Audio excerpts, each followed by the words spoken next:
Hello everyone. इस video में हम बायोलॉजी के प्रश्नों के बारे में पढ़ेंगे जो आने वाली जूनियर असिस्टेंट एग्ज़ाम और यूकेपीएससी के जितने भी एग्ज़ाम हैं उनके लिए इम्पोर्टेंट है। तो सबसे पहला प्रश्न देखते हैं। मनुष्य के जीवन काल में कितने दांत 2 बार विकसित होते हैं? तो 20 दांत जो हैं वो 2 बार विकसित होते हैं। मानव शरीर में पाचन का अधिकांश भाग किस अंग में संपन्न होता है? तो छोटी आंत में सबसे ज़्यादा भाग पाचन का संपन्न होता है। मनुष्य में पाचन क्रिया कहाँ से प्रारंभ होती है? तो पाचन क्रिया मुख से ही प्रारंभ हो जाती है। रक्त परिसंचरण तंत्र की खोज किसने की थी? तो हार्वे ने इसका अध्ययन किया था। पेसमेकर का संबंध किससे है? इंपॉर्टेंट प्रश्न है। हृदय से पेसमेकर का संबंध है। पेसमेकर का कार्य क्या होता है? कि दिल की धड़कन है उसको प्रारंभ करना पेसमेकर का कार्य क्या होता है। गति प्रेरक किससे संबंधित है? तो हृदय से गति प्रेरक संबंध है। किनकी भित्तियों पर रक्त द्वारा डाले गए दबाव को रक्तदाब कहते हैं? तो धमनी जो है उसके द्वारा रक्त पर डाले गए दबाव को रक्तदाब कहा जाता है। सोते समय रक्तदाब में क्या परिवर्तन होता है? तो ये घट जाता है। मानव रुधिर का पीएच मान है? तो मानव रुधिर का पीएच मान 7.4 है। मानव रक्त प्लाज्मा में प्राय पानी की प्रतिशत मात्रा में कितनी भिन्नता होती है? तो 80 से 82% ये होती है। रक्त में पाई जाने वाली धातु कौन सी है? तो लोहा जो है वो रक्त में पाया जाता है। रक्त का शुद्धिकरण कहाँ पर होता है? तो किडनी गुर्दे में जो है इसका शुद्धिकरण होता है। अधिकतम पोषक तत्व कहाँ रक्त में अवशोषित किए जाते हैं? तो छोटी आंत में सबसे ज़्यादा अवशोषित होते हैं। लार में कौन सा एंजाइम पाया जाता है? तो लार में टाइलिन एंजाइम पाया जाता है। पेट में भोजन को पचाने के लिए किसकी खास आवश्यकता होती है? तो एंजाइमों के माध्यम से जो है भोजन का पाचन होता है। लार किसके पाचन में सहायक होती है? तो लार स्टार्च के पाचन में सहायक होती है। मानव के आमाशय में अम्ल एक्स उत्पन्न होता है जो भोजन के पाचन में सहायता करता है। तो वो है HCl हाइड्रोक्लोरिक अम्ल जो उसको अम्लीय बना देता है। क्रेब्स चक्र में किसका संश्लेषण होता है? तो पाइरूपिक अम्ल जो है इसका संश्लेषण क्रेब्स चक्र में होता है। मानव शरीर में खून का शुद्धिकरण की प्रक्रिया क्या कहलाती है? तो डायलिसिस इस प्रक्रिया को कहा जाता है। पेप्सिन बदल देता है? तो प्रोटीन को पॉलीपेप्टाइड में पेप्सिन बदल देता है। पाचन क्रिया में प्रोटीन किस पदार्थ में बदल जाते हैं? तो एमिनो अम्लों में ये बदल जाते हैं। वह अंग कौन सा है जो मानव शरीर में ग्लाइकोजन के रूप में कार्बोहाइड्रेट को जमा करता है?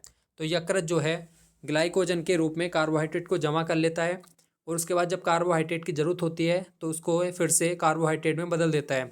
पित्त किसके द्वारा उत्पन्न होता है? तो यकृत द्वारा जो है पित्त स्रावित होता है लेकिन इकट्ठा जो है वो पित्ताशय में होता है। स्वस्थ मनुष्य का रक्तचाप कितना होता है? तो 120 से 80 तक जो है स्वस्थ मनुष्य का रक्तचाप होता है। दौड़ लगाते समय मनुष्य का रक्तचाप क्या है? वो बढ़ जाता है। सामान्य जीवन काल में मनुष्य का हृदय लगभग कितनी बार धड़कता है? तो 2 अरब बार जो है सामान्य मनुष्य का हृदय धड़कता है। मानव शरीर में हृदय का कार्य क्या होता है? तो पंपिंग स्टेशन की तरह कार्य करता है। रक्त में लाल रंग किसके कारण होता है? तो हीमोग्लोबिन के कारण रक्त का लाल रंग होता है। अगला प्रश्न है हीमोग्लोबिन में होता है? तो हीमोग्लोबिन में जो है वो लोहा होता है। हीमोग्लोबिन का कार्य क्या होता है? तो हीमोग्लोबिन का कार्य ऑक्सीजन का परिवहन करना हीमोग्लोबिन का कार्य है। हीमोग्लोबिन किसका महत्वपूर्ण घटक है? तो आरबीसी का ये घटक होता है। हीमोग्लोबिन का कार्य ऑक्सीजन ले जाना होता है। किसकी सहायता से रक्त द्वारा ऑक्सीजन ले जाया जाता है? तो लोहित कोशिकाएं जो होती हैं उनके माध्यम से ऑक्सीजन ले जाया जाता है। जब कोई बाहरी पदार्थ मानव रुधिर प्रणाली में प्रविष्ट होता है तो प्रक्रिया कौन प्रारंभ करता है? WBC जो है श्वेत रक्त कणिकाएँ जो हैं ये बाहरी पदार्थ जो है जब प्रविष्ट हो जाता है तो उसको बाहर निकालने के लिए करती हैं।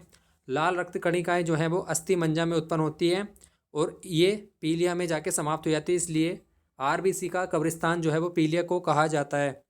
मनुष्य की लाल रक्त कोशिकाओं का जीवन काल कितना होता है? तो ये 120 दिन होता है मनुष्य की लाल रक्त कोशिकाओं का जीवन। पचे हुए भोजन में मौजूद विषैले पदार्थ का कौन सा अंग चूषण करता है? तो यकृत जो है उनको समाप्त कर देता है। मानव शरीर में लाल रक्त कण का निर्माण कहाँ होता है? तो ये अस्थिमज्जा में होता है। उच्च 49 पर मानव शरीर में RBC की संख्या जो है वो बढ़ जाती है। सफ़ेद रक्त कण का मुख्य कार्य क्या है? रोग प्रतिरोधक क्षमता का धारण करना। तो जो श्वेत रक्त कणिकाएँ हैं वो हमारी रोग प्रतिरोधक क्षमता होती हैं, रोगों से लड़ने में मदद करती हैं। मनुष्य में मेरुदंड में कितनी जोड़ी तंत्रिका निकलती हैं? तो 31 जोड़ी तंत्रिकाएँ होती हैं। प्रतिवर्ती क्रियाओं का नियंत्रण केंद्र कहाँ पर करता है? तो कशेरुकरज्जु में जो है वो प्रतिवर्ती क्रियाओं का नियंत्रण केंद्र है। स्तनधारी किसमें यूरिया बनाते हैं? तो लीवर में जो है वो यूरिया बनाते हैं। मानव शरीर में सबसे छोटी अंतःस्रावी ग्रंथि कौन सी है? तो अपटू ग्रंथि जो है वो सबसे छोटी है। मूत्र का पीला रंग जो है वो यूरोक्रोम के कारण होता है। गुर्दे की कार्यात्मक यूनिट क्या है? तो नेफ्रेन जो है वो गुर्दे का कार्यात्मक यूनिट कहलाता है। किसको कुशिंग क्रिया के कारण मानव शरीर में मिक्सीडीमा होता है? तो अपटू ग्रंथि के कारण होता है ये। मानव शरीर के भीतर खून किसकी उपस्थिति के कारण नहीं जमता? तो हिप्पेरिन जो है उसके कारण ये नहीं जमता। रुधिर के प्लाज्मा में किसके द्वारा एंटीबॉडी निर्मित होती हैं? तो लिम्फोसाइट जो हैं उसके कारण एंटीबॉडी निर्मित होती है। एंटीजन एक ऐसा पदार्थ है जो प्रतिरक्षी के निर्माण को बढ़ावा देता है। एंटीजन आयोडीन मुक्त हार्मोन जो है वो थायरोक्सिन होता है। मानव के श्वेत रक्त कणों का व्यास जो होता है वो 0.007 mm के बराबर होता है। अपोहन डायलिसिस का प्रयोग किस क्रिया को पूरा करने के लिए किया जाता है? तो डायलिसिस में जो है खून का शुद्ध होना वृक्क में होता है। स्वेदन किसके लिए महत्वपूर्ण है?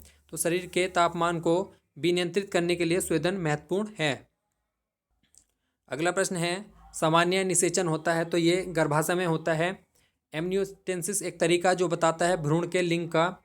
मानव शरीर में रक्तचाप नियंत्रित होता है तो अधिवृक्क ग्रंथि से रक्तचाप नियंत्रित होता है। जीवन रक्षक हार्मोन किस ग्रंथि से स्रावित होता है? तो एड्रिनल ग्रंथि से। ये इंपॉर्टेंट प्रश्न है। मानव शरीर की किस ग्रंथि को मास्टर ग्रंथि कहा जाता है? तो पीयूष ग्रंथि को मास्टर ग्रंथि कहा जाता है। मनुष्य की सबसे छोटी ग्रंथि कौन सी होती है? तो पिट्यूटरी ग्रंथि सबसे छोटी ग्रंथि होती है। शिशु के विकास की जानकारी गर्भाशय में अल्ट्रासाउंड के माध्यम से हमें पता चलता है। भ्रूण के विकास के लिए किस अंग के द्वारा खाद्य की पूर्ति की जाती है? तो बीजांडन के द्वारा जो है खाद्य की पूर्ति भ्रूण को की जाती है। स्त्रियों की नसबंदी को कहा जाता है तो ट्यूबेक्टोमी जो है ये स्त्री की नसबंदी को कहा जाता है। गाय और भैंस जो हैं उनके थनों से दूध उतारने के लिए ऑक्सीटोसिन नाम की एक हार्मोन की सुई लगाई जाती है उनको। इंपॉर्टेंट प्रश्न है भी। थायराइड ग्रंथि से थायरोक्सिन स्रावित करने के लिए उत्तेजित करने वाला अंतःस्रावी हार्मोन कौन सा है? तो TSH जो है ये हार्मोन है। मायोग्लोबिन में कौन सी धातु पाई जाती है? तो मायोग्लोबिन में तांबा पाया जाता है। एक वयस्क पुरुष के लिए सामान्य हीमोग्लोबिन मात्रा 100 ml रक्त में होती है तो 14.5 ग्राम होती है। मानव शरीर का सामान्य तापमान होता है 36.9 डिग्री सेंटीग्रेड जिसको लगभग 37 डिग्री सेंटीग्रेड के समान मानते हैं।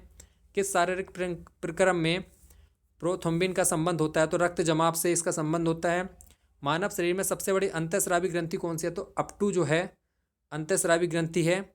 कौन सा हार्मोन लड़ो उड़ो हार्मोन कहलाता है? तो एड्रिनलिन जो है वो लड़ो उड़ो हार्मोन कहलाता है। इंपॉर्टेंट है भी। इंसुलिन क्या है? एक प्रकार का हार्मोन है। कौन सा पदार्थ मानव शरीर में सबसे अधिक कठोर होता है? तो दंत बल्क जो होते हैं हमारे ये सबसे कठोर होते हैं। किस कोशिका के इंसुलिन स्रावित होता है? तो बीटा कोशिका से इंसुलिन स्रावित होता है। इंसुलिन उत्पादित होता है तो ये पेनक्रियाज की बीटा कोशिका से उत्पन्न होता है। ऑक्सीजन की उपस्थिति में सुक्रोज को CO2 एवं जल में ऊर्जा निर्मुक्त होने के साथ पूर्ण रूपांतरण होने को कहते हैं तो वायु श्वसन कहते हैं। हमारी छोड़ी हुई सांस की हवा में CO2 की मात्रा लगभग कितनी % होती है? तो 4% ये होती है। हृदय वंचित है तो हृदय ऐच्छिक पेशी से वंचित है क्योंकि हमारी इच्छा के अनुसार नहीं धड़कता, खुद धड़कता है। मनुष्य में त्वचा किस स्थान पर सबसे अधिक मोटी होती है? तो तलुए पर सबसे अधिक मोटी होती है त्वचा। मानव शरीर का सबसे बड़ा अंग कौन सा है? तो फेफड़ा मानव शरीर का सबसे बड़ा अंग है। मानव त्वचा को रंग देने वाला वर्णक कौन सा कहलाता है? तो मेलानिन जो है वो मानव त्वचा को रंग देने वाला वर्णक कहलाता है। टेंडन किसको जोड़ता है? तो पेशी को हड्डी से टेंडन जोड़ता है। मानव शरीर में कौन ग्रंथि ऐसी है जिसका संबंध शरीर की उत्तेजना से होता है? तो अधिवृक्क ग्रंथि जो है इसका संबंध होता है। आदमी के कंठ के किस भाग को अपटू एडम्स कहा जाता है? थायराइड उपस्थि को जो है अपटू ग्रंथि कहा जाता है। मानव का मस्तिष्क लगभग कितने ग्राम का होता है? तो मानव का मस्तिष्क लगभग 1350 ग्राम का होता है। मानव शरीर में सबसे लंबी अस्थि कौन सी है? तो उर अस्थि जो है सबसे लंबी है। मुख्यतः इसकी उपस्थिति के कारण मानव शरीर उच्च वायुमंडलीय दाब के अंतर्गत भी बिना कुचला रहता है। कोशिकाओं में तरल आँख के रेटिना के परंपरागत कैमरे के निम्नलिखित में से किस भाग से तुलना की जा सकती है? तो फिल्म से की जा सकती है। अगला प्रश्न देखते हैं। वयस्क मानव में होती है तो 206 अस्थियां जो है वो वयस्क मानव में होती है। निम्नलिखित में से कौन मानव शरीर की सबसे छोटी हड्डी है? तो स्टेपिज जो कान में पाई जाती है सबसे छोटी हड्डी होती है। शल्य क्रिया में आर्थोप्लास्टी क्या है? तो ये कूल्हे के जोड़ का प्रतिस्थापन जो है शल्य क्रिया में आर्थोप्लास्टी है। एंजाइम मूलतः क्या है? तो एंजाइम मूलतः जो है प्रोटीन होते हैं। एंजाइम जो है बहुत बार प्रश्न आ रखा है। एक स्वस्थ व्यक्ति का हृदय 1 मिनट में कितने बार धड़कता है? तो 72 बार ये धड़कता है। हृदय कब आराम करता है? तो 2 धड़कनों के बीच की जो समय होता है उस समय हृदय आराम करता है। मानव कलाई में नाड़ी स्पंदन करती है, तो हृदय के बराबर ही नाड़ी में जो हमारी स्पंदन करती है वो हृदय के बराबर ही करती है। लाल रक्त कणिकाएं मुख्यतः होती हैं, तो ये अस्थिमज्जा में होती हैं। रक्त जमने में किस तत्व की मुख्य भूमिका होती है? तो कैल्शियम की रक्त जमने में मुख्य भूमिका है। मानव शरीर में रुधिर शर्करा प्रति 100 ml पर 80 से 100 mg के बीच होती है। अधिक ऊंचाई पर मानव शरीर में लाल रक्त कणिकाओं की संख्या बढ़ जाएगी। मानव शरीर में रुधिर में कोलेस्ट्रॉल का सामान्य स्तर होता है तो 140 से 180 mg के बराबर होता है। यदि किसी व्यक्ति की रुधिर वाहिकाओं की त्रिज्या कम हो जाए तो उसका रक्तचाप क्या है? वो बढ़ जाता है। मानव शरीर में किस अंग में लसिका कोशिकाएं बनती है? तो दीर्घस्थि में ये बनती हैं।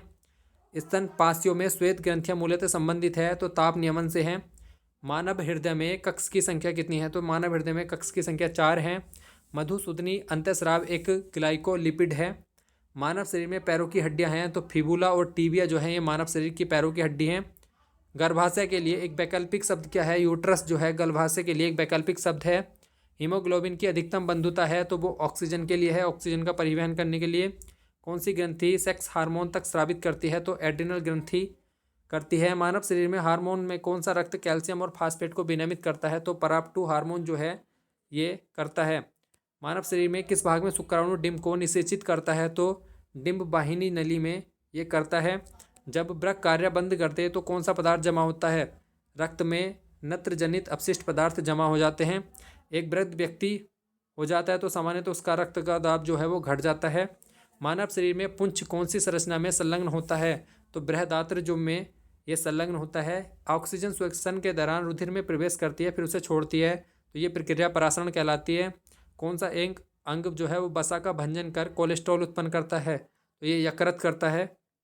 सेरेब्रम किससे संबंधित है? मस्तिष्क का एक हिस्सा है सेरेब्रम।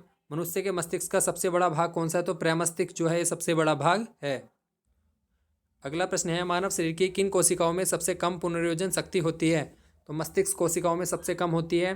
किसी मृतप्राय व्यक्ति का गुर्दा लेने के लिए उसे किस स्थिति में होना है? तो केवल तंत्रिकीय प्रकार्यों का अवसान। अगला टॉपिक है हमारा रक्त समूह। एक पिता का रक्त वर्ग ए है और माता का रक्त वर्ग ओ है, तो बताइए उसके पुत्र का रक्त वर्ग हो सकता है तो ओ जो है इसका हो सकता है। बी प्रकार के रुधिर वाला व्यक्ति किसी आकस्मिक संकट में किसको रुधिर दान कर सकता है? तो उसका जो प्राप्त करता है उसका ए बी होगा या बी होगा, तो बी वाला उसको दे सकता है क्योंकि ए बी जो है वो सर्वग्राही होता है, ओ जो है वो सर्वदाता होता है। ओ सबको दे सकता है और ए बी सबसे ले सकता है। यदि माता पिता में एक का रुधिर वर्ग ए बी है और दूसरे का ओ है तो उनके बच्चे का संभावित रुधिर वर्ग होगा तो ए या बी होगा उनका। संतानों की भ्रूणीयावस्था में माता के गर्भाशय के अंदर एक ही रक्त का थक्का बनने से मृत्यु हो जाती है। इस रोग को क्या कहा जाता है? इस रोग को जो है इरिथ्रोब्लास्टोसिस फेटालिस कहा जाता है। इसका कारण क्या है? पिता का RH+ तथा माता का RH- होना। कौन सा रक्त समूह सर्वग्राही है? तो ए बी जो है वो सर्वग्राही है। और यूनिवर्सल डोनर जो है सर्वाधिक सार्वत्रिक दाता जो है वो ओ है। सार्वत्रिक ग्राही कौन से रुधिर वर्ग का होता है? तो ए बी सर्वग्राही होता है और ओ सर्वदाता होता है। यदि किसी पुरुष का रक्त वर्ग ए बी हो, महिला का रक्त वर्ग बी हो, तो उनकी संतानों में कौन सा रक्त वर्ग उपस्थित नहीं हो सकता? तो ओ जो है उसमें उपस्थित नहीं हो सकता। किसी एक सामान्य व्यक्ति के रक्त का पीएच स्तर क्या होता है? तो 7.35 से 7.45 तक लगभग होता है। मानव रक्त की श्यानता का कारण है रक्त में प्रोटीन। सफ़ेद रक्त कण का मुख्य कार्य है रोग प्रतिरोधक क्षमता धारण करना।